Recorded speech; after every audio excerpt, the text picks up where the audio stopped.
congratulations on being one of just 2 people to break into the top 15 for the first time. Tough crowd here. I mean, we've got, close to a couple hundred people in this office, and to be in the top 15 is very, very difficult. The bar keeps getting raised, and for a new person to get in there, not new as far as being in the company, but new to the top 15, it's a major accomplishment. And with that, I think we ought to give Fredy a round of applause. One thing that I realized, I sat down and analyzed, like, what am I doing wrong? How come my business is still not growing? And I asked Manny, and he goes, fool, start adding everybody to the database and make sure that everybody gets a piece of flyer, whatever you do. I'm like, So what I changed was, like I said, it's small changes. Everyone that I talked to on the phone, everyone that I met, whether at the farm or anywhere else, I added to my database. So from that point on, every time I did a flyer, whatever, everybody got one. Whether it's past clients, kind of done it on an intense basis rather than sending out some agents send out to 4,000 or 5,000 people, but they don't follow it up intensely like you do. No, I got this from Manny, like, make sure that if you're gonna choose and mail something, or you're gonna be in touch with these people, do it for at least a year or 2, but they'll remember you. And it has worked for me. So tell us the results. With the farm, how many listings did you pull in out of that 1,500 home farm? It was mainly my first farm, which is about, I think it's about 600 homes. I pulled 8 transactions on the farm, 5 from past clients and center of influence, 3 from referrals, and 2 from cold calling. So the guy who's top of me is Ken. Oh, here. The reason why I say this is because sometimes I might be down. Like, Ken's meeting is on Wednesday, and if I'm having a really tough week, I come to his meeting, and he says something like, "Oh, he's straightforward. He doesn't sugarcoat anything."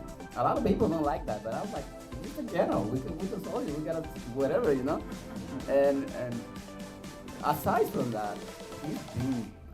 Thank you, Ken, because I'm not good at describing properties. Oh yeah. Oh. He makes us all look good.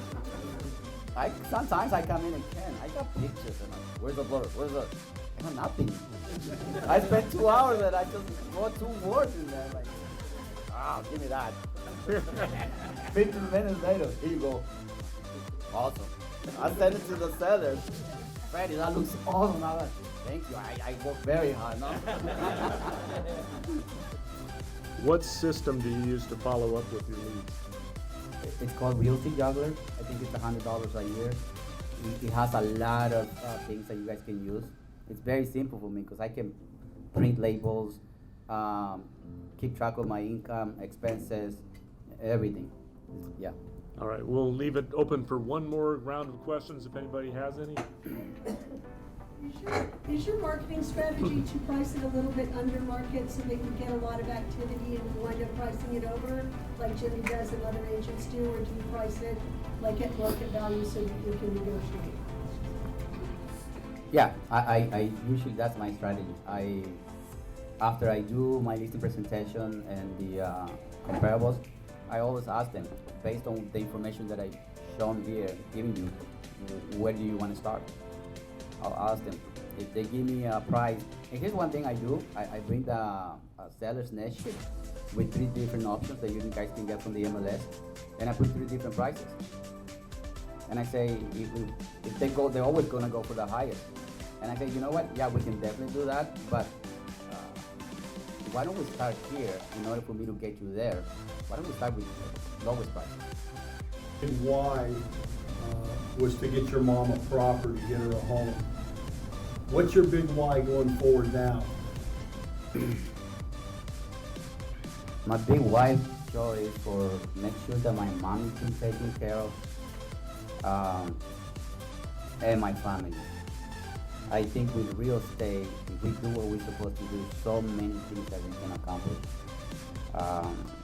Right now, I got a life insurance for me, for my wife, plus all the investments and things that I'm doing that I want to make sure that if I'm not here, they're gonna be taken care of.